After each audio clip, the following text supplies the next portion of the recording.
What's up, Elbow Bros? Welcome to another episode of Elbows Tight Podcast. Sorry, things are a little bit crazy right now in my personal life. As you can see, I kind of switched up the location where I'm podcasting in my office. Potty training my son. A lot of crazy things going on in life right now. And I just wanted to sit down and do an episode about if I were to start Brazilian Jiu-Jitsu in 2023, these are 5 tips that I would tell you that I probably would change on my journey when I first started. And hopefully they can help you if you're listening to this and you haven't started yet, or if you just started. Here goes 5 tips for what you should be doing. But first, a message from our sponsors. What's up, guys? Are you tired of grappling body hair on and off the mats? Well, have no fear, because we have a solution that will keep you rolling smoothly and in style, thanks to Manscaped. Picture this, you're about to step onto the jiu-jitsu mats, ready to dominate and submit all your opponents. But wait, what's that? Your unruly body hair. That's why you need Manscaped, the global leader in men's grooming. With their precision engineering tools, you could tame the hairiest situations and grapple yourself to victory. Imagine executing the perfect armbar, all while knowing your bald hair is trying to sneak in a sneaky triangle choke. Thanks to the Lawnmower 4.0, you can easily eliminate that unwanted hair with this cutting-edge technology. It's like a black belt for body hair. So to my fellow BJJ practitioners, whether you're a white belt or a black belt, let Manscaped be your secret weapon on and off the mats. Go to manscaped.com and use code ETP20 for 20% off and free shipping. That's ETP20 at manscaped.com for 20% off and free shipping. And with Manscaped, you'll be a force to reckon with on the mats and in the mirror. Have you ever experienced the agony of sleepless nights when you're away from home? Well, let me tell you about a recent trip that I went on that became a sleep disaster. Picture this. You go on a thrilling adventure, leaving behind the comfort of your own bed. Unfortunately, also your beloved pillow. Little did I know the effect it would have on my sleep night after night, struggling to find that cozy, supportive feeling I had grown accustomed to. Now, I know what you're thinking. Yeah, Travis, you get paid by Mummy Pillow to promote their brand and their products. And it's very true, I do, but that's only because after using it, I absolutely could not believe how big of an impact it had on my sleep.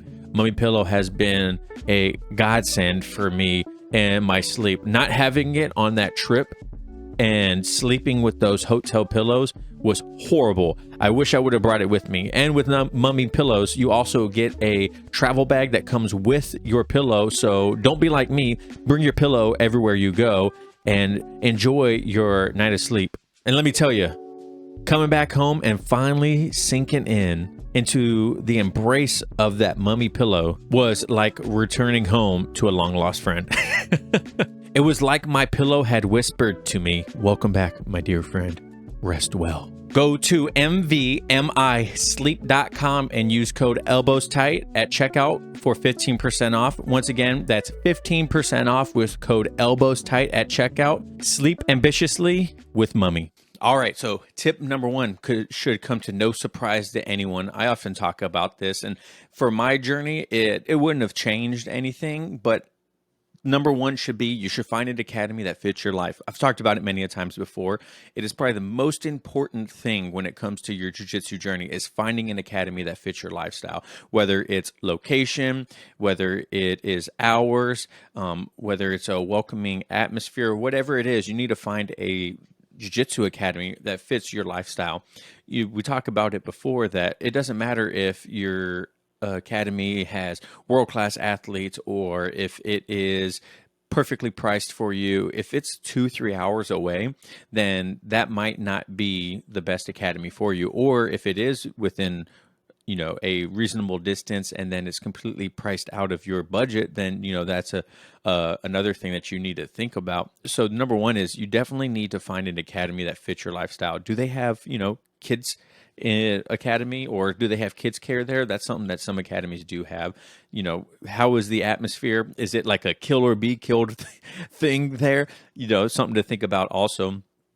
And a great way to find out if it is the right academy for you is you could either, just sit down, watch them for a little bit and see what the classes are like. And you could also try a couple different academies. I know here in Kitsap County where I live, now there are lots of jiu-jitsu academies. When I first started my journey back in 2017, I think it was, there was only 2 or 3 academies in all of Kitsap County. Now we have quite a few. I think there's probably about 10 here. And none of them are anywhere close to my house. My current academy is the one closest to my house. We don't have the best schedule for my lifestyle, but we make it work. And yeah, so I don't think if I were to go back today, I would probably still pick the current academy that I have. But that is definitely the number one thing you should think about. All right, and tip number 2, honestly, I think would make a bigger difference in my journey. That is, don't worry about promotions. When we talked to Thomas Rosinski for the first time, John and I, back in 2018 or something like that, he was the first one that really kind of honed in the idea that promotions don't matter, belts don't matter. Before, I thought they were such a huge aspect of jiu-jitsu, and I still do think they're pretty important to people. I think they do make great goals as long as it's not solely what you're focusing on. And I do think that they are a way that your professor does say thank you for all the hard work. I noticed that you're progressing, but I definitely feel like I focused a little bit too much on the belt when we first started. I was training as much as possible. I was trying to do as much as possible because I wanted my blue belt so bad. And honestly, now thinking about it, I don't think it was necessarily a healthy relationship with jiu-jitsu because of that. John and I would talk about it, that after we got our blue belts, we kind of took a step back from training as much because we felt like that we have accomplished our goal. And so now, we don't really need to be there as much. Blue belt's often called your longest belt, right? Besides black and up. But, you often spend less time or the most time at blue belt, blue to purple. And so I kind of wonder if I were to go back and not train as much, would I be promoted as fast as I did with a more regular schedule, not training as much, or would I have progressed less? It's an interesting thing to think about. And I think because I did train so much when I first started, that it kind of made me press the brakes a little too hard after I got my blue belt. And I think I probably could have progressed faster after getting my blue belt if I didn't train as much before getting my blue belt, if that makes sense. I would really focus on learning and perfecting techniques much more rather than the promotion as being the reason behind it. As a white belt, I definitely notice now that my escapes, and it kind of laid the foundation for my jiu-jitsu now. My escapes back in my white belt days weren't necessarily the best because, I was focusing on other things way more than I was focusing on, getting submitted. And that's another tip later, or honing the technique as much as possible. I definitely think that was a weakness of my white belt days. And once again, I feel like I was just trying to win as much as possible to prove that I was worthy of a blue belt. And, we did test. I don't know how many of you guys have been around, since John and I's white belt days in the podcast, but we did test for our blue belts, and that was an extremely difficult process. It was like an hour long of, Shark Tank, and I really enjoyed learning or testing for my blue belt. Back in my white belt days, I watched a lot of Roy Dean, and I thought, oh man, this is the way to do it. Everyone should be testing for their blue belt, their purple belt, whatever it is. Testing is the way to go. And now my idea of that is completely different. But, I would have trusted the process more and known that if I were to just focus more on the technique and just better myself in every aspect, the promotion would still come. It might have been faster, it might have been slower. Who knows? But I definitely feel like because I didn't focus on things I probably should have on my white belt days, that now as a blue belt, there are some holes in my game that I think could have been solved in my white belt days, like a couple of escapes. I'm not necessarily good with people on my back, and that's because I usually don't let people get on my back. I was very aggressive as a white belt. I would always be attacking. I would always be pushing forward. I would always be the aggressor. You know what I mean? And now I would be, not nearly as aggressive, but once people get my back, I'm like, man, I can't get these freaking people off of me, man. So, that's something that I kind of look back now and think, man, maybe if I would have not have focused so much on promotions, maybe my game would be a little bit different. And like I mentioned, Thomas Rosinski, when he told us, what is a belt? It's a colored cloth, that takes up 2 inches of your waist. It doesn't matter. It doesn't stop you from learning. It doesn't stop you from progressing. Some academies do, you can only learn this move at X belt and up, but that's only at your academy. Even if your academy does that, you can still, outside of your class time, go learn things, study tape, all these ideas of that aren't taught because of your belt color. You can still learn them, especially nowadays with the internet. Man, there are so many resources out there. You can't even like go anywhere on Instagram without freaking seeing techniques and tips and tricks, and you get so inundated with information and seeing people, obviously, and the same thing with promotions. People always post their highlight reels on Instagram where they are getting promoted, submitting someone. Not everyone, but a majority of people do. And so that's another thing, is like, you're like, oh man, this guy just got promoted, and I gotta get my promotion now, promotion. But don't focus on that on your journey.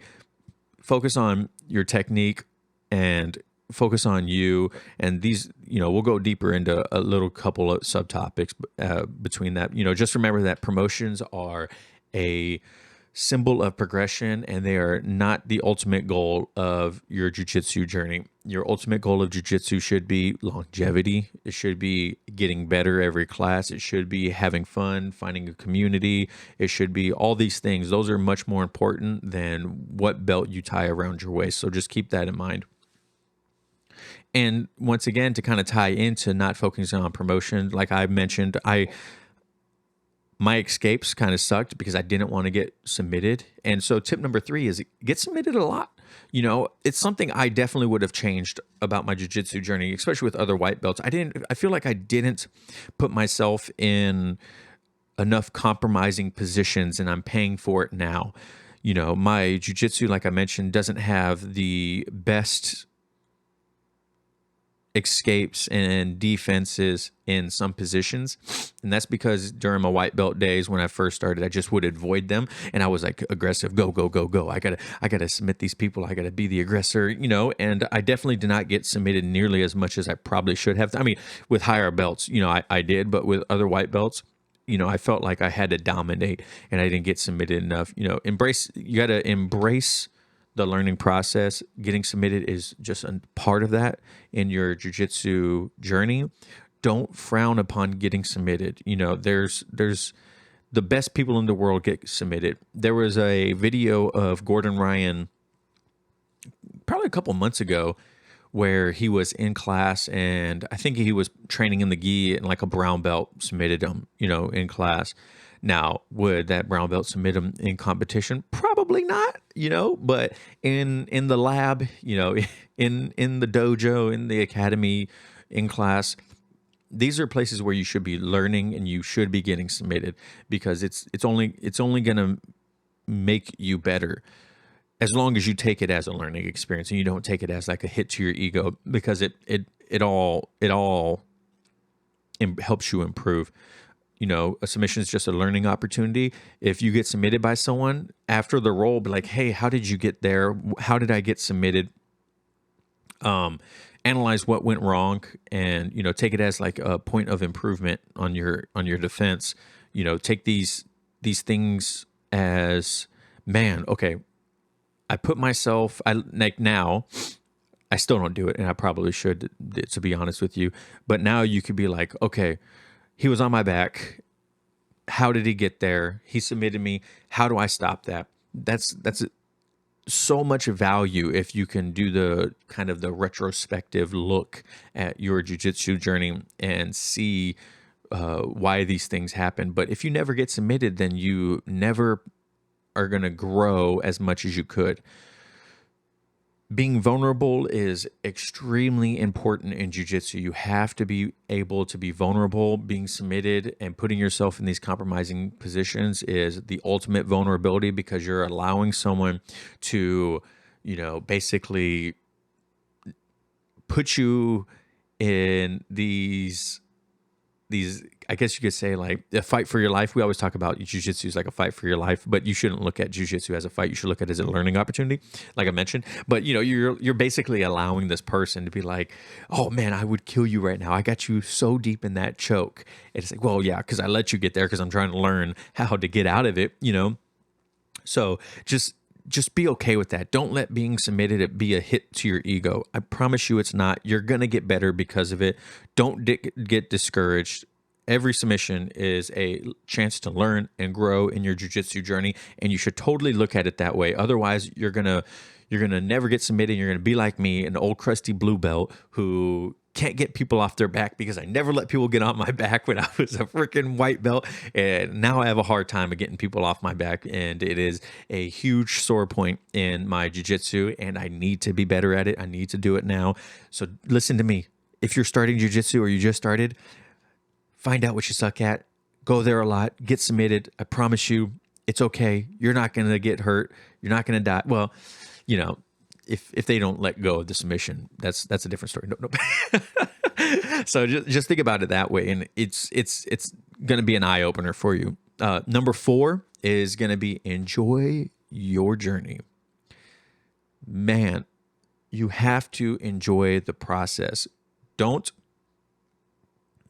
come to class and solely focus on the right now. Like, you should be, obviously, because if you're not focusing on the right now, then you're going to get submitted in class, right? You want to focus on what's going on at hand. But I'm talking about more of like the macro sense. So what I'm talking about is don't come to class, focus on what happened in class, and then leave being discouraged because of what exactly happened in the class. Jiu-jitsu is a lifelong journey.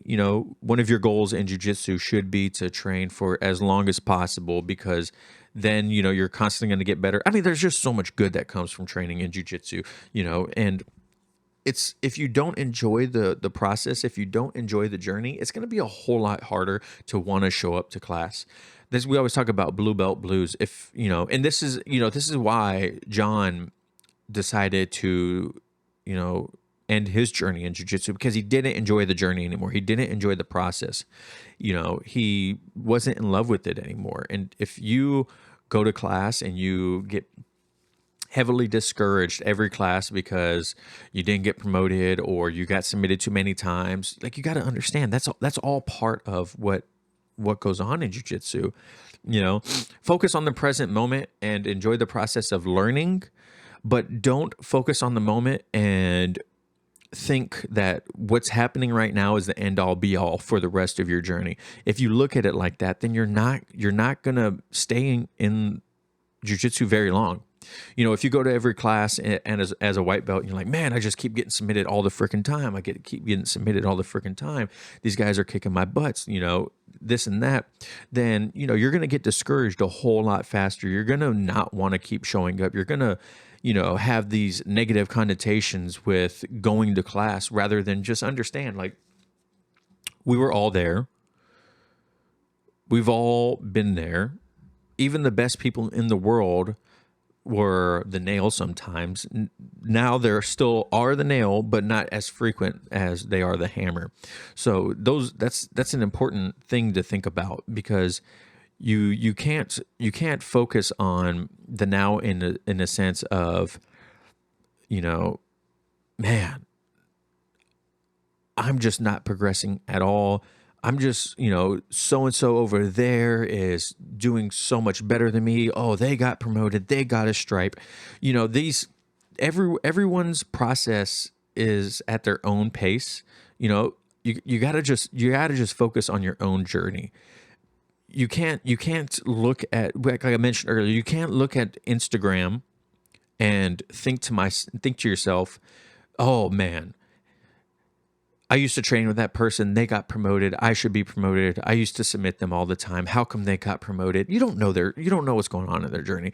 You know, you have to just focus on your journey. Enjoy the journey, man. I definitely think, like I mentioned once again before, that because I trained so much when I was a white belt trying to get my blue belt, that once I got my blue belt, it wasn't the same anymore. Like my journey wasn't the same anymore because I got that belt. That's what I wanted. And once I got it, that was like, okay, so why do I keep training right now? Well, I keep training because I want to get better at jiu-jitsu. I keep training because I want to progress, but I definitely wasn't enjoying the journey as much as I probably should have for longevity purposes. And now if I get to train twice a week, I'm super stoked. It's life is completely different. We go through these seasons in our lives that change things. And even for me, it can be discouraging when I can't train for 2 weeks because, sometimes I'll think about what it was like training back in my white belt days when I could dedicate more time to it. But my life's not the same as it was when I first started. And I'm okay with that. I wouldn't have it any other way, And if you're a white belt and you're going through a different season in life that changes your journey, you should still appreciate when you do get to train. Cody, one of my best friends, Cody Smith, owner of Virtuous, he talks about you should change this mindset of I have to as to I get to. So not that I have to go to class tonight to train, but I get to go train tonight. Not that I have to do 2 times a week in order to progress. I get to train 2 times a week in order to progress. If you start being more, what's the word I'm looking for?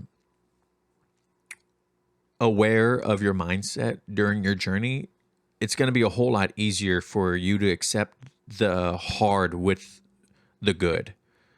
It's so easy to enjoy your journey when everything's going up, right? It's so easy to enjoy your journey when you're submitting people, when you're getting promoted, when you're going to class 3-4 times a week. It's super easy to enjoy your journey, but you should keep that feeling even when you have an injury and you can't train as much, or you have to take some time off because of family issues, or you can't make it to class because you had to work late at work, and still appreciate that, oh man, I could still go train later this week, or I still can and I get to train next week, or whenever you do get to. You have to look at your journey that way, and it will help you in the long run for training with longevity, And having that mindset at day one will, honestly, there's no way it's not going to help you. If you're always appreciative of being able to make it to class, however little you do get to go, that's what's most important. So, with that, I'm going to go with number 5 as being, and I'll throw an extra one in there. I'll throw a 6th one in there. But number 5 is, if you can, be consistent as possible. Consistency is key. Once again, Thomas Rosinski talked about this. Man, he's like such a knowledgeable guy. Shout out to Thomas for giving me so much knowledge and changing the way I look at my jiu-jitsu journey, because honestly, it's helped me out so much just thinking of it thinking of it that way. But, being consistent is super important because that's how you get better. The more often you show up consistently, you'll build that muscle memory. You'll understand these positions because, man, there's like, when you first start, there's just so much knowledge when it comes to jiu-jitsu. It's even hard to ask questions when you first start because you just don't know what you don't know. Quick story about that. When I used to work for a private engineering firm, this plays into jiu-jitsu, I promise. I used to work for a private engineering firm, and I had to fly to Mississippi to help out with Mississippi's Department of Transportation. They had a bunch of wood bridges that they needed to assess if the wood columns that were supporting the bridges were still good or not, right? It's just like a routine maintenance thing. So they hired my engineering firm that I worked at. We flew down to Mississippi and we started drilling 1/16 holes into it. So it's like a hammer or a nail. Sorry, we're like the size of a nail in there, right? With like a foot long drill bit. And the reason we did that is because we wanted to see if the inside of the timber was, like rotting or anything not, right? So we would drill and we would feel how the wood felt drilling through, right? If it felt solid, if there was any points of when it like plunged, right? Like the wood was decaying. Anyways, so the first time that we have like a team meeting, the head engineer is like, okay, everyone, I want you to drill into this pillar right here and let me know what it feels like. And so I was like, all right, comes my turn. I start drilling it and I'm like, I don't know. Like in my head, I'm thinking, I don't know what this feels like because this is literally the first time I've ever done this. And the engineer's like, all right, Travis, what did it feel like? Is there any rotten in there or anything like that? And I was like, to tell you the truth, I don't know. And he's like, what do you mean you don't know? You just drilled it. I was like, well, I don't know what a good one feels like, and I don't know what a bad one feels like. I need more of a base to understand what's going on here.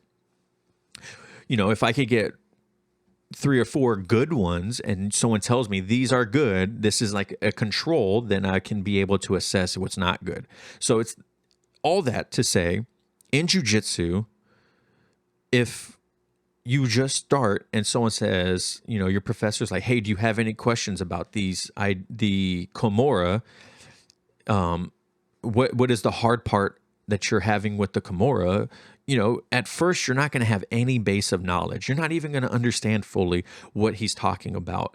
And with consistency, tying this back to consistency, the more you show up, the more reps you get in, the more pillars I drilled, the more of, oh, this was a good rep, this was a bad rep. You start building that knowledge of jiu-jitsu and you start understanding what's going on and how you can improve and what's working for you, what's not working for you. But if you never show up to jiu-jitsu or you show up like, I don't know, once a week is really hard to progress at jiu-jitsu. Most of the time, you should be coming 2 to 3 times a week if you can.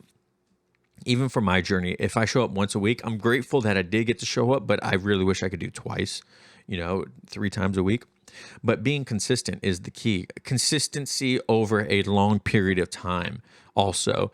If you look at someone that showed up, 5 days a week for 2 or 3 months, and then they take 2 or 3 months off, then you have someone that showed up twice a week for the 6 months while the other person took those 3 months off. Then who do you think is going to progress? Who do you think at the end of those 6 months is going to have improved the most? Now, once again, that's relative on each person and their journey, but I would venture to say that the person that was consistently for the entire 6 months there 2 weeks or 2 times a week would probably be progressing further than the guy that showed up for the first half 5 times a week.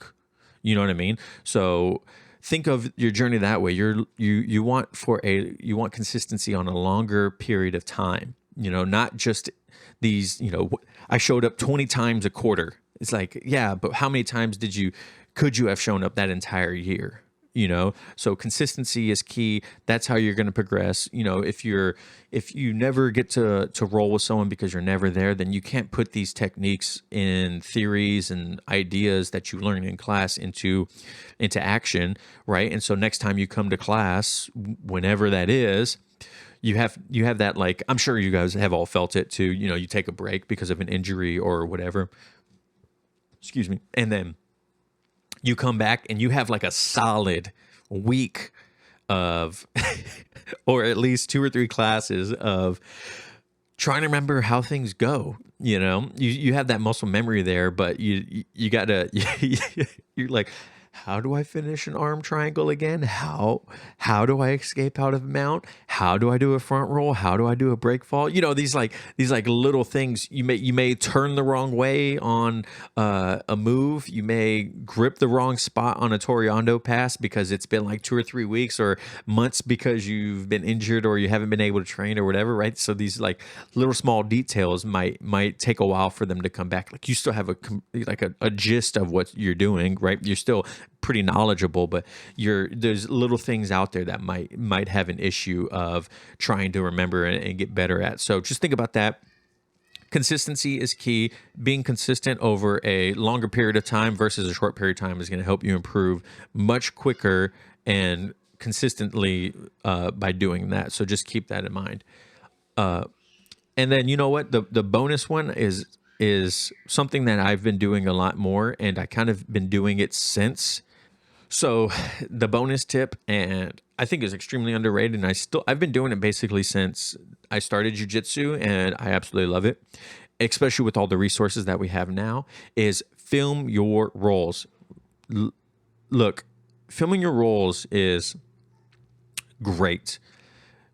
When John and I first started training and we first started filming our rolls together, he realized like, oh man, I thought I was moving quite a bit, but come to find out I wasn't. Sorry, that's my kid in the background. If you guys hear in the background, we're potty training him, like I said at the beginning of the episode.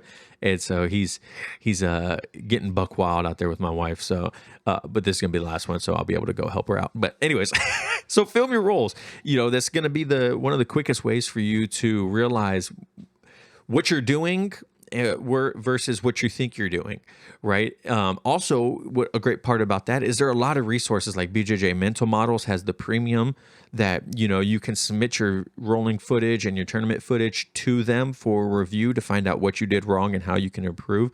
There's lots of people on the internet that will review rolling footage for you to, help you out. Not only that, but I had someone that told me one time, I forgot who it was, but they're like, telling white belts to watch their footage or film their rolls isn't necessarily good because they don't know what they don't know. And I agree, right?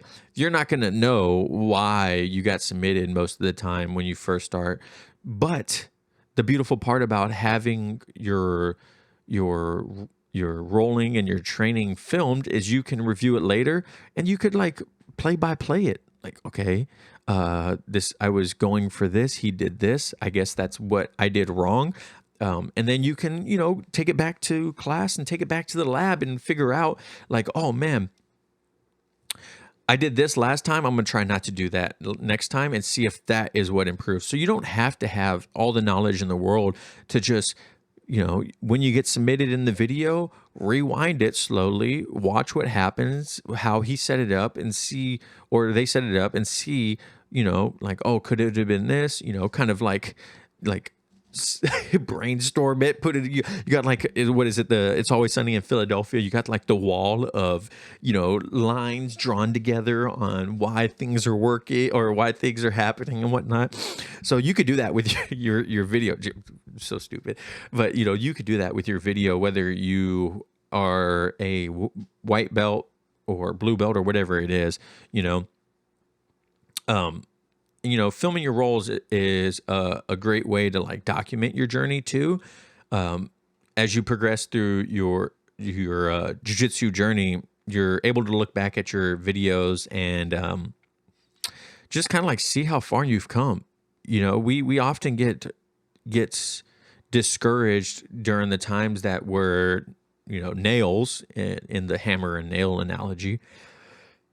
And we can forget how far we have come in our journey, and we can easily forget how bad we were or what the hardships that we had when we first started. And if you have a documented journey, right, of your jiu-jitsu journey, then it's a whole lot easier to look back and be like, oh man, yeah, I did get submitted by that arm bar today, but looking at my defense, it was pretty solid. He just, today they were just better than me. Now let's look at the old video of me getting submitted by an armbar. There was no defense. There was nothing. It was me just getting my butt kicked, so, so film your rolls. You could do it with just your cell phone, right? You could just do it with your cell phone. You don't need a fancy camera. You don't need what Jordan Pressinger, Jordan Teaches Jiu-Jitsu use. You don't need all this fancy stuff. My buddy Keegan has a beautiful Sony camera, and he uses his phone in class to film the rolls. This thing is powerful. Like I have this is the Google Pixel 7. It does 4K 60 with active stabilization. If you know what that means, that means if I shake, my camera stays still, so it doesn't the video doesn't shake, so it's easier to watch later. That's a powerful tool. You know what I mean? And there's like cloud, like this camera, if I use this camera, I have to have a big memory card if I want to film a lot of rolls. With this thing, I got cloud on it. I got, 1 terabyte of memory on this. And, so don't think that you need some fancy camera or a GoPro or something like that in order to film your rolls. No, use your phone. There's also when Cody and I used to weightlift back in the day, and we would, film our lifts, our snatch and clean and jerk, squats, and everything like that, so we could, 1, post on the gram, of course, and then 2, rewatch a technique to see what we did wrong. If I missed a snatch, like, okay, was the bar too far forward? Did I send my hips forward, or did I send them up? How was my triple extension? Blah, blah, blah, right? So what we would do is back in the day, we didn't have fancy tripods and stuff like that. What we did, hold on a second. If you guys are watching this on YouTube, then you're going to be able to see this. That is Velcro from my bike shoes, from my Peloton. But what would we do? Here we go. You ready for this? We call this the shoe cam, and I'll probably make a YouTube video about it. But the shoe cam, if you're watching this, you'll be able to see that all it is just my camera is in my shoe, and it's tightened to where it holds my camera up. A shoe cam. That's all you need. You don't need anything super fancy. You got a pair of shoes that you wore to class. Put the shoe next to where you are on the mat, stick the camera in vertically or horizontally, however you want to do it, and then you can film yourself. So filming your rolls is an additional way to just, share it with your coach, share it with other people, and it provides amazing feedback for improvement. If you're after class, if you're like, hey, coach, professor, Steve, Dan, whatever you call them, if you're like, hey, I was rolling with so-and-so, they got me in this position. Here it is on my phone. Can you tell me what went wrong? And most likely, unless you go to an academy with a dickhead professor, which some of you guys do, he's most likely going to look at it and say, oh, it's because you did X, Y, and Z. Now, because he saw exactly that, you know exactly what went wrong. Now, imagine telling your professor, hey, I was in this position, I got submitted from this, right? There's a lot of nuance when it comes to jiu-jitsu, and he could be like, or they could be like, yeah, you could have done this or you could have done that. They have to kind of give a generalized answer, but when you have the actual footage of it, you get what I'm saying? They can see exactly what went wrong. They can give you the exact advice or tips that you might need for that thing. So film your rolls. Stick your camera in a shoe. Don't make it complicated. Don't worry about what goes on Instagram. Your camera on your phone, I don't even care if you have like an Apple or an iPhone 7 or a Samsung Galaxy S10 or whatever.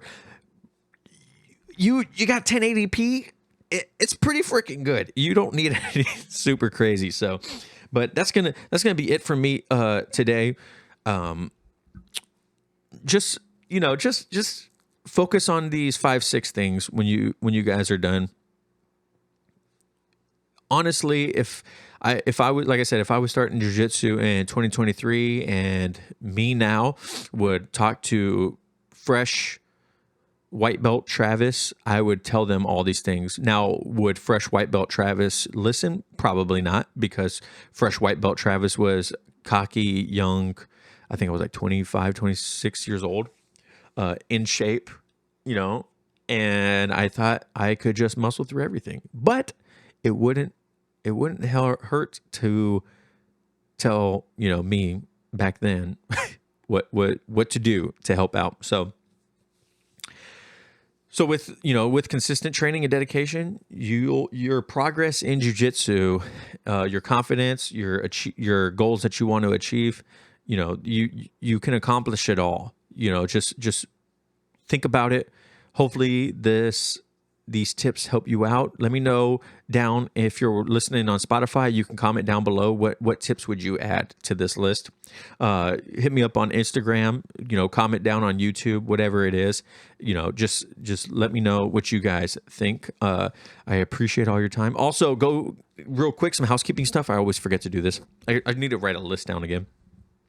Join the Facebook group, L Bros, over on Facebook. Thank you guys so much, the guys that are there. In 2 weeks, we have like over 30 members. We're super active. If you guys are there, then you get insight on what's coming up with the podcast, like the whole new logo and branding. The people in the Facebook group got to check that out first. So make sure you guys go find L Bros. It's going to be linked down in the description also. And thank you guys so much for everything. elbowstight.com, elbows tight everywhere.